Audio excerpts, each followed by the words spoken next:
نیاز ادبي سنګر د ادبي هلو ځلو دوا.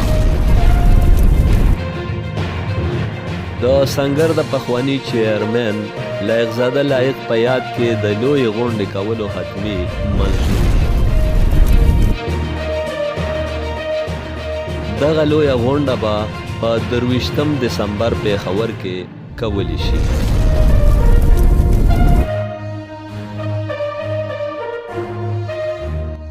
د یاد غونډې لپاره بیلابیلې کمیټې وټاکلې شوې. هرې کمیټې ته خپله ذمهواري وسپارلې شوه. د سنګر په غونډه کې تنقیدي او د آزاد مشاعرې نشست هم ترسره شو. تفصیلات: د ادبي لارښود او ماهر تعلیم ارواښاد پروفیسر جهانزیب نیاز نوم ته منسوب د نماینده صوبایي ادبي تنظیم نیاز ادبي سنګر خیبر پښتونخوا غونډه په نیاز کور حیات آباد پېښور کې وشوه. په غونډه کې سرپرست ډاکټر کاظم نیاز، چیرمن پروفیسر اسیر منګل، سینئر وایس چیرمن ډاکټر علم یوسفزي، وایس چیرمن ډاکټر حنیف خلیل، فائنانس سیکرټري فریدون خان، جنرل سیکرټري امجد علي خادم، ډیپټي جنرل سیکرټري حمید الرحمن نادان، ډیپټي سیکرټري دویم وقار لایق، میډیا سیکرټري صادق امنزي، پریس سیکرټري ډاکټر گوهر علي شاه گوهر، د کلچر وینګ غړو واجد لایق، ډاکټر عبدال نیاز، شمال نیاز او ملګري ډاکټر علي ګډون وکړ. د غونډې باقاعده پیل د قرآن پاک تلاوت سره وکړی شو. غونډه په 3 نشستونو مشتمله وه. د لومبي نشست صدارت چیرمن پروفیسر اسیر منګل وکړ او د نظامت چارې جنرال سیکرټري امجد علي خادم ترسره کړې. په دې نشست کې د سنګر د پخواني چیرمن محترم لایق زاده لایق د یاد غونډې په هکله حتمي منظوري ورکړې شوه او په دغه هکله تفصیلي خبرې اترې وشوې. د غونډې ګډونوالو په متفقه توګه فیصله وکړه چې په 23 دسمبر کال 2023 د خالی پرواز د پېښور کې د لایق صاحب په یاد کې د هغه د شان مطابق لویه غونډه وکړې شي. د فیصلې تر مخه دغه لویه غونډه به په دغه ورځ سهار 10 بجې شروع کولی شي. د لایق زاده لایق صاحب په شخصیت او د هغوی په فن، کار او زیار د اظهار خیال لپاره د ځینې نامتو شخصیتونو د نومونو منظوري هم ورکړې شوه. د پریکړې تر مخه 3 یا 4 شاعران به د لایق زاده لایق روح ته منظوم عقیدت وړاندې کوي. د لایق زاده لایق یاد غونډې په ښه شان کولو دپاره د حال د بوکینګ، د بینرو او بلنلیک چاپ کولو او فوډ دپاره سب کمیټې وټاکلې شوې. دویم نشست د ډاکټر حنیف خلیل په صدارت کې وشو چې د نظامت چارې حمید الرحمن نادان ترسره کړې.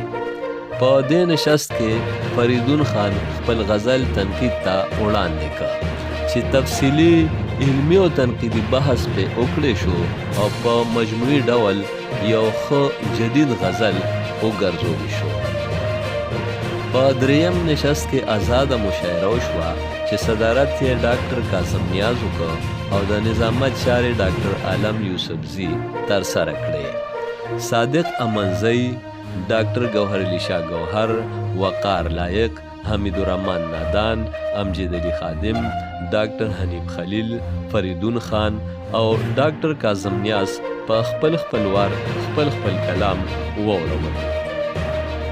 او دغسې دا ګټوره غونډه چې 3 بجې ماسپښین شروع شوې وه کامیابۍ سره ماښام سر ته ورسېده. یاد دې وي چې د سنګر معاون سرپرست ښاغلی میرویس نیاز هم د 100 وخت پورې حاضر و او د تنظیمي چارو بحث کې برخه اخیستې وه. د ترسره شوې مشاعرې نمونه داسې وه: خوشحال بابا وایي د بېننګو بېننګي به مې ارمان شي، خدای به واړه چارې ښې کړي وړاندې وروسته. د سوچ زیږون متعصب او په غنات کې کیږي، ځکه لغزش رانه د دور اجتهاد کې کیږي. مننه. ضد ته اصول وایو، خپل جهل ته پښتو وایو موږ. ضد ته اصول وایو موږ، جهل ته پښتو وایو موږ. دلته هر څه د روایاتو په تضاد کې کیږي. ډېره مننه. ډېره. او مینه زما د لیونتوب نه ډکه، مینه زما د لیونتوب نه ډکه، ازار به نه کړم که ازار دې وکړو. او د مایوسۍ اور به مې نور وسېځي، د مایوسۍ اور به مې نور وسېځي، دا به ښه نه وي که اقرار دې وکړو. زما په خپله بېعزتۍ باندې مې مه وباسئ، ضمیر مې ویښ دی، بیا به ما ته پیغورونه کوي. او زړه لا اوس هم ورانۍ باندې څوړ شوی نه دی، زړه لا اوس هم ورانۍ باندې څوړ شوی نه دی. ناترس ګوره د خرڅولو تدبیرونه کوي. قلم او توره دواړه بوزۍ غاړه په غاړه، همدغه باغ سمسور دی دا وایي کور. د خوب د کیسه ده ماضي وینا ده نن څه د سبا شور دی دا وایي. په جومات باندې حمله کړې، په مندر باندې حمله کړې، ګردواړه که ګرجګر دی په هر در باندې حمله کړې. د هر چا د ژوند په دار که ستا عمل د غم سبب دی، تباهي کړې بربادي کړې، څه د دین څه د مذهب دی. ته د کم چا په طرف یې دا په څه باندې غولېږې، سالرونکي ګوډاګې د روبوټ هسې چلېږې. وسلام. او وخته زه څه کاڼې خو د سیند نه یم، وخته زه څه کاڼې خو د سیند نه یم، داسې چې په شور او شر کې غلی شم. وخته زه څه کاڼې خو د سیند نه یم، داسې چې په شور او شر کې غلی شم. او سر ته مې نشه د خدای وخته، سر ته مې نشه د خدای وخته، اوس د زورور په سر ختلی شم. او سر ته مې نشه د خدای وخته، اوس د زورور په سر ختلی شم. او تکره اورونه د خلیل په لار، مکتره تکره اورونه د خلیل په لار، زه په خپل مسلک کلک ودرېدلی شم. زمونږ د ښار څه عجیبه قانون دی، ډېرې کیسې مې ناروا لیدلي، او په اشنایۍ کې ناشنا غوندې شي، په اشنایۍ کې ناشنا غوندې شي. ما بېروخۍ د خپل اشنا لیدلي، او د وخت حاکمې خوب ته نه پرېږدي، د وخت حاکمې خوب ته نه پرېږدي. چا چې خوبونه د سبا لیدلي، څوک په دنیا کې چاته نه دي اوزګار، د غم وختونه ما تنها لیدلي. لکه پتنګ ترې نظارېږم ځکه، لکه پتنګ ترې نظارېږم ځکه، ما رڼاګانې د رڼا لیدلي. وی دا مماڼې دا ګورګورې مې خوښېږي، زه شاعر یم سندرې مې خوښېږي. که مې وړي که ډوبوي پروا یې نه کړم، که مې وړي که ډوبوي پروا یې نه کړم، ورګډېږمه ګودرې مې خوښېږي.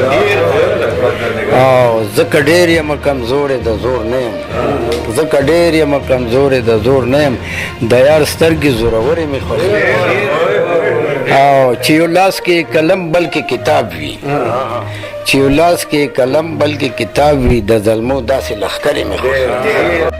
په ما شور که لږي بد له شوره تښتم، ته غږېږه ستا خبرې مې خوښېږي.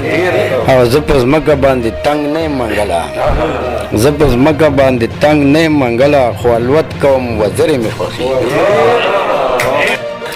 ته زما په سترګو کې نظر په شانتې دی، د ژوند تیروله لکه نور په شانتې. زه د ارمانونو لوی دریاب شم په چپو شم، او ته مې ځان کې ځای کړې سمندر په شانتې. جبر د وختونو ستړې ستا حوصلې نه کړې، جبر د وختونو ستړې ستا حوصلې نه کړې، ته په ځای ولاړې لکه غر په شانتې. جبر د وختونو ستړې ستا حوصلې نه کړې، ته په ځای ولاړې لکه غر په شانتې.